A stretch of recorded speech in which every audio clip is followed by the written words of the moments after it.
morning, everyone. I am really excited to be here to speak with you, Rajan. It's normally not this way. I normally sit where Rajan sits, and this is the first time I'm doing this. So work with me, download the app, make sure you ask tons of questions. I've got some of my own, but I'm sure it's going to be a great conversation.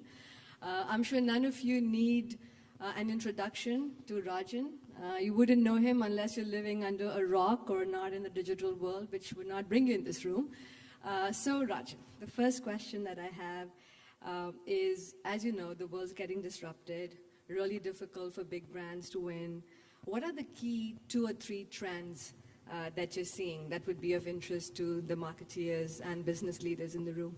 Yeah, I think, first of all, great to be here. Richa, thanks for moderating, and good morning, everyone. Wonderful to see so many of you here. So I would say, I mean, obviously the trends depend on where you sit.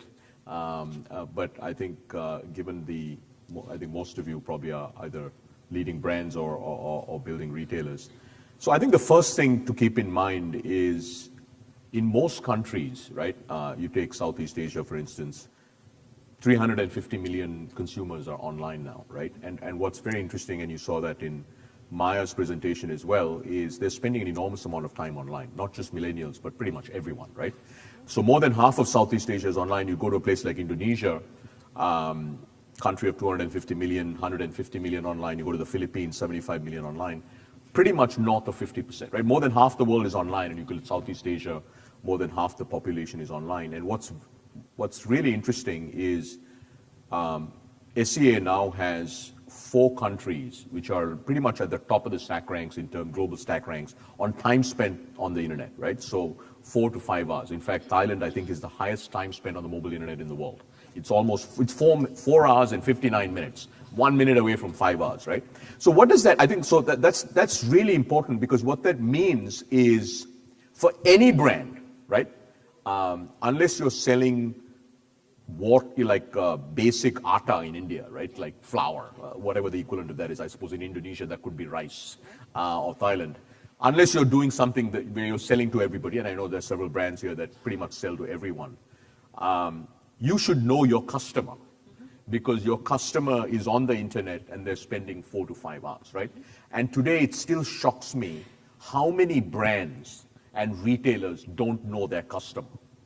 Right? Because the reality is, if you're selling to 50, 100, 150 million, let's say you're in India and you're selling to 200 million customers, and 80% of them online, because we have 400 million internet users in India now, not knowing your customer is not acceptable, right? So I think the first thing is, because so many users are online, because they're spending so much time online, you have the ability to really know your customer, right? I think the second is to really know how this user, right, is different, right? The reality is they're very different. Maya pointed to, I think, a number of, many different interesting ways in which the millennial user is different. But it's not just the millennial. I mean, pretty much everyone's online from, 15 to 70. And they're different in a bunch of different ways, right? I think they're different because they're much more informed.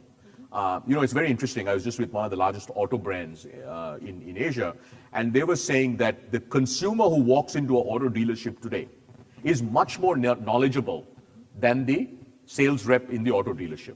Now, that's a pretty interesting problem, right? I mean, many of you are in retailers. The reality is your consumer who's walking into your retailer actually knows more about the brands in that store than your store salespeople, right? Unless obviously you're selling something that costs, $10,000. I'm hoping your sales rep knows more than the consumer. So they're much more informed. They actually want to engage much more with the brand, right? And I'm amazed to see how many brands still don't really have a way to have a conversation. And I don't mean like, have an interactive video, right? I mean, they want to really engage. They want to give feedback. They want to know what you're going to do with the brand. And the third thing is, they have no patience, right? I like the 8-second sort of thing, and 8-second attention span.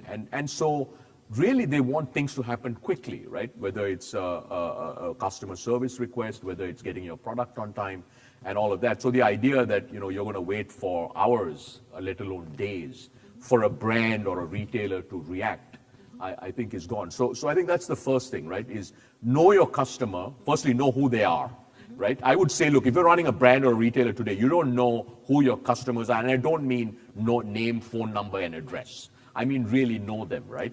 And second, know how they're different and how their behaviors are evolving. So I'd say that's the first thing. I think the second big thing that's actually I'm really thinking a lot about is how offline distribution and delivery economics are changing. So here's an interesting thing, right? If you're in Indonesia today and you're in the noodles business, right? You better be thinking hard about noodles food delivery to the house. You know why? Gojek. Gojek and Grab have dramatically changed distribution economics, right? Even 2 or 3 years ago, if you're sitting in India or in Indonesia or the Philippines or Thailand, and somebody had come to me and said, look, we can actually deliver something that only costs 80 US cents, and I might be able to make the delivery economics work. I'd say you gotta be kidding me, that's not gonna happen, right? But today, it's very interesting, right? Because as density builds in hyperlocal distribution, this idea that I can make e-commerce work, e-commerce, food delivery, you know, what have you, right? Even for a sub $1 product is a very, very interesting thing. I don't think we're there yet, but I tell you, in 5 years from now in the city of Jakarta, you should be able to deliver something that costs 75 US cents and the unit economics are gonna work. All of a sudden, this idea of, I want it now and it doesn't matter what it is, you know, changes, right? So my view is, you know, if you're in the noodles business in Indonesia, you better be thinking really hard about like, not selling noodles in packages, but actually how do you participate in what's going to most likely become somebody's just going to order cooked noodles because it's just faster, it's cheaper. You heard about the millennials, they have no patience, etc. Right? So I think that's second. Third is AI. I think AI, I mean, as Google, obviously, it's the most important thing we're focused on. But I think for every business, AI and machine learning is number one, very, very important, and number two, very relevant, right? If you look at it at an industry level, right? The automotive industry is going to dramatically change because of two things. One is the share economy, right? Big cities of India today, I don't know how many of you know this, but in the top 4 cities of India, car sales are declining. This is at a GDP per capita of $2,000, right? Where people should be just buying cars. They're just not buying cars. Why? Because it's just much cheaper. Well, firstly, traffic's really bad, and it's just cheaper, right? So we've known that ride-share thing. But the other big trend is going to be, driverless cars, right? Autonomous vehicles. And when you put those two things together, it gets really, really powerful. Now, autonomous cars, autonomous transport, really is the first manifestation of an end-to-end AI ML-driven product, right? Everything from computer vision to everything about that car, right, is basically, it's an AI, it's a manifestation of AI. So that is an extreme example, right? If you look at our products, for instance, we have essentially today, if you look at the most important thing for any Google product, right? From Google Search, Google Assistant, you can look at photos, YouTube, it's really AI, right? Google Assistant, which is, where you can talk to Google, that is entirely an AI-driven product. You look at photos, the fact that you can just say, pictures of my dog, boom, it just pulls up and gives you only the pictures of your dog, right? That's again AI in photos. And thirdly, you can look at something like YouTube, right? YouTube is on fire, it's just growing very, very rapidly, and a big part of that is actually recommendations. It's AI-driven recommendations. So that's for Google, right? And now if you're in the retail business, right? Like let's say, I think being able to apply AI and machine learning in different parts of your business, right? Not just let's say in targeting, not just in upselling, not just in store. For instance, like every single retailer 2 years from now should know exactly who's going to walk into your store, because that's knowing your customer, should actually know exactly what's going to happen in your store, because that's called computer vision at scale, which is super cheap now.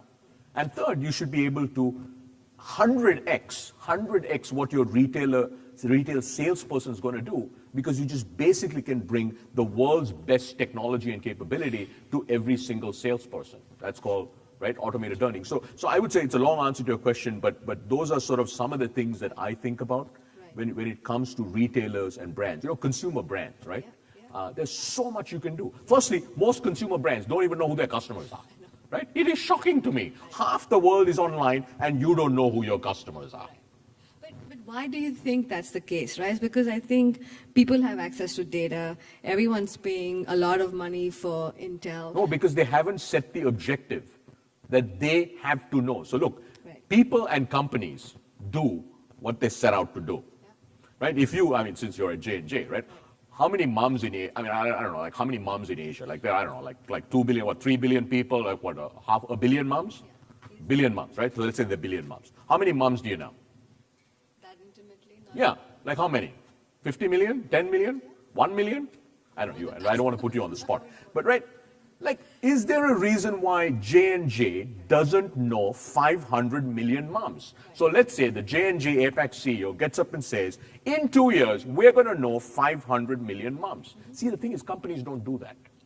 Right? Because you always go to these surrogate metrics, like, we want to get some data. No, I want to know who the customer is. I actually think, look, I'm telling you, first thing, right, the CEOs, I mean, many of you are in this room, right, are CEOs. You got to come out and say, look, you know what? Don't give me all this random stuff. Right. Tell me who my customers are and tell me everything I need to know about my customers. So I think first thing you got to do is you just got to set the objective. Right. Because, a lot of these CMOs and chief digital officers are my friends, right? Look, your number one thing should be go figure out who my customer is. I want to know exactly who that customer is, and then I want to be able to know enough so that I can really target them. Mm-hmm. Right? Because today, the reality today is, segment of one is like yesterday's idea. Mm-hmm. How many of you do segment of one marketing really? Mm-hmm. Like very few, right? Because if you don't know your customer, you can't do any segmentation. All you're doing is you have this abstract 5 segments that doesn't mean anything except for this marketing team, right? Because you don't know who the customer is. So I think the first big thing is it's the objective. So it's interesting now that you've brought me into this conversation. Yeah, I have to, right? That's the whole idea. No, it's okay. So I think, I agree with you. And I think, to be really honest, all big brands struggle with data. And we always think we don't have enough data, but I'm sure there is a lot of data that we have. We just don't know how to make sense of the data. And then you get all complicated with first party, second party, third party, and it's all over the space. So how do you see, so we're working very closely with Google, for example, in this space. So how do you see Google playing a role just helping brands getting to understand their consumers better? Given you've got some of the most, often used platforms in the world, right? Yeah. So what do you see your role in this? So look, our role is being able to help brands reach, well, first and foremost, our most important role is organize the world's information and make it accessible to everyone and make their lives better. So we're very clear on what our purpose in life is, right? That's it. Now, so we also work with brands and retailers. So look, like for instance, with brands, right? The fact that today you can reach 3.5 billion people on 3 platforms, right? Basically on video, you can reach 2.5 billion. On search and others and so on and so forth, you can reach the rest in social. And if you can, so today I think the digital medium, so I'm going to separate brands from retailers, right? Retail is actually much easier. If you're a retailer, you're already selling to your customers, right? I guess that's where companies like Capillary come into play because that's why you have a, I'm shocked at how many retailers don't have good CRM programs and good loyalty programs, right? So that's like super simple because already somebody's coming to your store or going online and buying from you. So they should know your customer and then you can build on that. I think for brands, leveraging digital and also leveraging your physical touch points, which is actually you're touching your customer. It's your packaging. How do you really, I'm amazed at how many brands don't leverage their packaging, right? Like I buy Gillette, I'll give you mine, like one of my pet peeves. I buy these Gillette Mach 3 blades. Right. Like seriously, Gillette? Every month, man. Right. Every month I go buy these damn blades. Right. Why don't you know me? Right. Why don't you tell me every month, click here.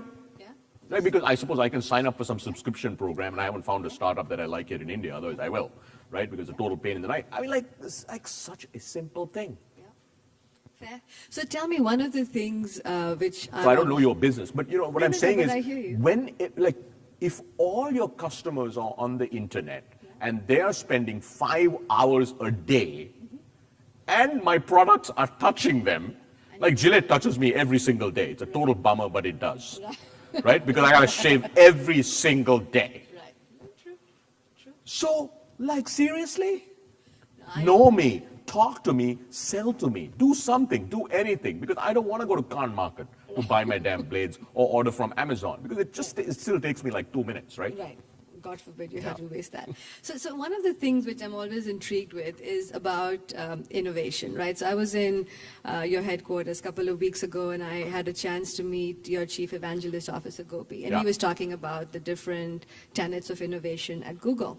And one of the things which I really love is the 10x thinking, because I think a lot of brands get stuck in incremental thinking, right? So this 2019 planning, let me do a little bit more than what I did the year before. But Google comes revenue growth is between 12% and 23%.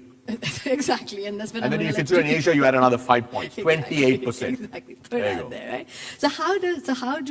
So tell me more about how 10x came about. What is the philosophy, and are you seeing any great brands in this space or retailers who you think are part of that thinking and have been pushing that agenda? Yeah, so at Google, so this comes from our founders, Larry and Sergey, right? So they deeply believe in this idea. So internally we call it Moonshot Thinking, right? And Larry, who's the CEO of Alphabet, chairman, talks about, if you're going to do something, right, it takes the same amount of work to either improve by 10% or 10 times. But if you want to do it 10 times, you have to think differently. You still have to do the same amount of work. You just have to think differently. You have to know the problem much more deeply. And you have to really have solutions that are very, very different, right? So it really comes from them. And I think over 20 years, it's now deeply embedded in Google's culture, right? So I'll give you an example, right? So about 3 years ago, we found out in India, where most of India lives in rural India, as you know. But only 10% of internet users in rural India 3 years ago, right, were women. So India had the most acute digital gender divide in any country anywhere in the world, right? And we had Neha, who was one of our marketing leaders, who kind of came up with this insight and came to us and said, look, we should solve this, right? And we did a whole bunch of research and we figured out that, look, the only way to really solve it is you have to be in the villagers' activation, right? Building awareness, giving access to smartphones, all these kind of things. And that kind of led to this initiative called Internet Sati. Right, so like we could have said, look, India has 600,000 villages, right? It's a pretty big country. So we could have said, look, let's go to 2,000 villages, right? We didn't. We actually started by saying, look, at a minimum, we should get to 300,000 villages with a physical network of women. And, give them smartphones, train them, and then deploy them across 300,000 villages, right? Which is half of India. And this is in a company that has never gone and built any kind of network offline, right? I mean, we're a digital company. And so that's sort of how we think, right? And then when we said that, we had to completely think through how we were going to do this, right? Because number one, we'd never done it before. Number two, it wasn't really something. It took Unilever 50 years to build this network, right? And then, by the way, that's the other thing. We said we're going to do it in 3 years. Because everything you have to do it in 3 years. So, like maybe 1 year, 3 years, 3 months, 6 months. We're not going to take like 15 years to do it. So we had to then completely reimagine how we're going to do that, right? And then 3 years later, we'll get to 300,000 by March. We're now at 200,000 plus villagers. We have 50,000 full-time internet satis. Right? We've trained 20 million women. We could imagine that's about 100 million households, given that women impact the households. Probably 100 million people in rural India now deeply understand what the internet is, and so on and so forth. So I think it's really, it really forces you to reimagine. Like for instance, going back to the thing I started with, right? Know every customer. First thing, the whole management team is doing exactly what you told me, right? Oh, how can we do that? We can't do that. How are we going to do it? Where are we going to get the data? No. Do it. Then the whole team has to come back and say, how are we going to do this? You have to kind of think differently, right? I think, look, we find that most of this sort of 10x thinking, right, interestingly and not surprisingly, comes from startups. Because there's no legacy, right? And they're driven by these founders who are kind of crazy and want to do amazing things, right? And we do see some big brands sort of, selectively going down this path, right? So I really like Unilever, HUL, Unilever in India, Hindustan Unilever in India, HUL. Like for instance, they've said, look, we really want to be able to, like this is an example of a 10x, right? Is to say, we really want to be able to know exactly what's going on in every single one of the 10 million Kirana stores in India. Oh, that's pretty ambitious. Because to do that is really hard, because number one, none of them have any software, right? So you have to figure out how you're going to get software in 10 million stores, and then using that, you've got to actually come up with data, right? So we do see examples of this sort of thing, but it is hard, right? Because it's not strategic planning. Right? Most companies' strategic planning, it's like a seriously boring, useless process. Right? I don't know. Most of you probably violently disagree. You love your strategic planning process. So it leads to the same thing and you just grow 10% next year, right? Seriously? Why even do this? But so, I think what you touched upon for me is you almost need a fearless leader to be, leading from the front to say, we're going to do this, right? So to your point, in startups, it's very different because they're very purpose-led and it's very personal to them. But if you're, a CEO or a leader of a much bigger company, maybe it's harder. So I know that Google had recently done some studies on what makes a good manager. It was very interesting reading for me. So just talk to me when you think of this space, the fact that you've got to be more breakthrough, more disruptive. What traits do you think are critical in leaders, and even just from your own experience as a leader, what do you think is super paramount? Yeah, I think it's very important to have leaders who have vision, right? Yeah. I have this simple thing, which is if you have no vision, I have no interest in having you on my team. Right. Because I have a lot of people who can kind of run the business and kind of get it out. So I think that's really important, right? And second, you have to have enough confidence in yourself and be enough of a strong leader to build confidence in your team, where they all believe that they can take the risk, right? Because look, it is risky. Yeah. Right? When you say, look, you're going to basically get 300,000 villagers in India, in 3 years, seriously? Yeah. So Neha then went and said, I'm going to do that full time. So she had to believe that Sapna, who's our CMO, who you know well, who's your friend, and I were going to back her to the hilt. Yeah. Come what may, we're going to get 300,000 villagers. There are going to be weeks and months where we're going to be behind our plan. There are going to be weeks we're going to ahead of plan. There are a whole bunch of things that are going to happen that we would never expect, but we will back it.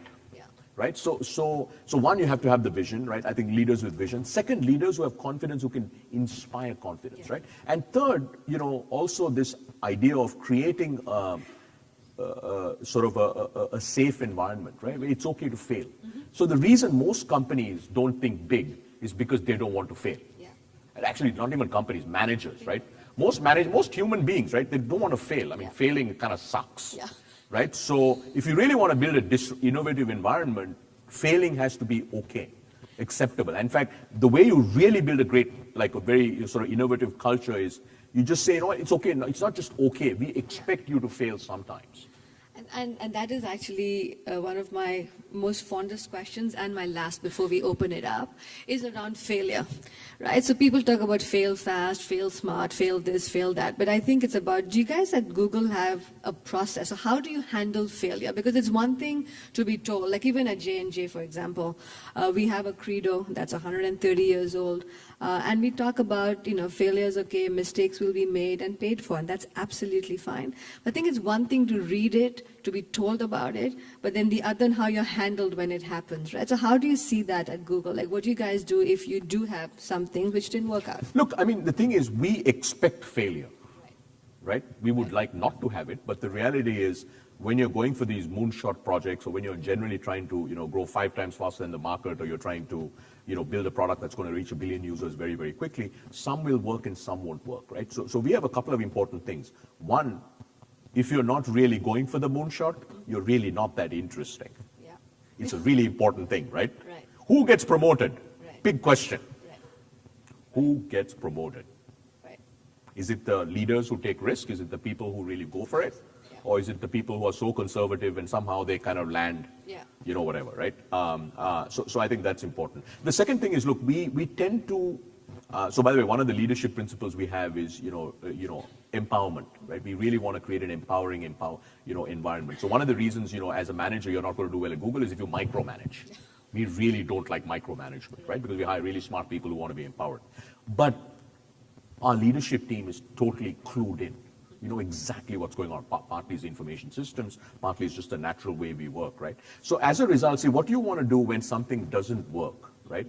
You want to be able to know very quickly, why hasn't it worked? Is it because we didn't try hard enough? Is it because we weren't strategic? Is it because the market completely changed? Is it because some of these assumptions that we knew may not work didn't work, right? So if you really know that, then you can isolate, right?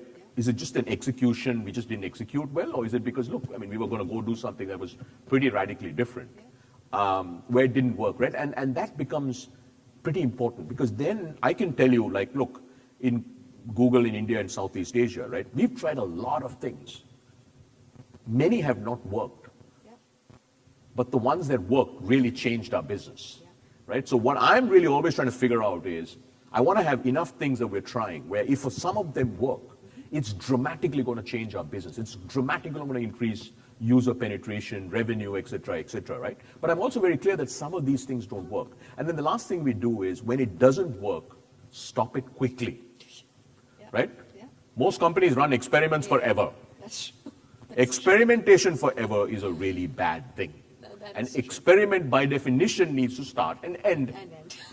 And what we're trying to do is figure out, end it, move on. And we're pretty good at moving people around, right? Hey, this doesn't work, boom. Yeah. Let's go do something else. And over time, when you build this culture where you're saying, no, it's okay to fail. We're gonna have to think big. We're gonna try a lot of things. Some of these are gonna work, some of these are not gonna work. And then the last thing I learned as a leader over many years, nobody remembers your failures except yourself. Right? It is true. But if you win big, they're gonna remember that. Yeah, that is true. That is very true. Because most people agonize about their failures. I don't even remember what I failed at last year. Forget about like 10 years ago. Right. True. But you got to have the big wins, right? And that's what makes it really interesting. Is if you're really, if you don't have the big wins, then yes, you're going to agonize about your failures. So that's all you have then. So we're going to open it up to the floor. So I don't know how the technology is going to work, but. Maybe I don't know whether there are mics. Are there mics or there are these questions? Yeah, we have one quick question. Let's see about time management. So the first question is to Rajan. How can brands and platforms find a balance between personalization and privacy? That's the question. Yeah, I think it's a great question. Look, I think it's very, very important. Like I'll tell you what we are doing at Google, right? I don't know how many of you know this, but actually you can go on Google today, you can go figure out exactly what data you shared with us, and we give you the ability with one click to delete all the data, to take our data and port it, right? So I think it's very, very important that you give users the ability to control the data that they're going to share with you. I mean, for Google, I'm just sharing what they share with me. So I think that's really, really important, and we take that very, very seriously. I think for most brands, you don't collect any data. Like I gave you my Gillette example. By the way, I hope there's nobody from P&G. I'm sure there are. But anyways, please do something for me on Gillette, right? I mean, like, you don't collect any data, right? So I think you should definitely work with platforms like Google and others. But the reality is, most of you touch your consumers, I don't know, once a month, once a week, once a day. Yeah, in some cases. Yeah. That's a touch point, right? Now, yes, it's a physical touch point, it's not a digital touch point, but that's where technology has gotten to a point and programs have gotten to a point where you can actually collect data, right? So what you can be assured of with Google, for instance, is we're not going to actually share a lot of data with you. So if you really want to exactly know who your customers are, we will help you reach them, but you're not going to get that data from Google, for sure. We'll help you reach them, right? Because that is privacy for us. Right? We are not going to, and we are never going to ask our consumers to say, give us all this data so we can give it to J&J. I mean, that's not going to happen, right? We will be very, very careful about that and help you target as long as a consumer, you're okay with that. But so I think it's a great question. My meta point is, look, all of you touch your customers a lot. But today you're not really using those touch points to collect the data. Any other questions? Yes, one more. What are Google's thoughts on the cloud-linked hardware and IoT devices part for getting data?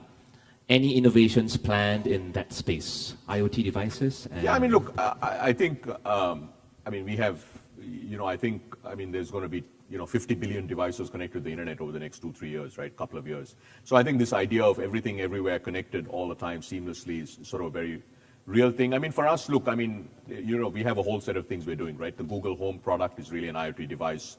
We have Nest, which is, your connected home. So that's like a huge, big focus for us.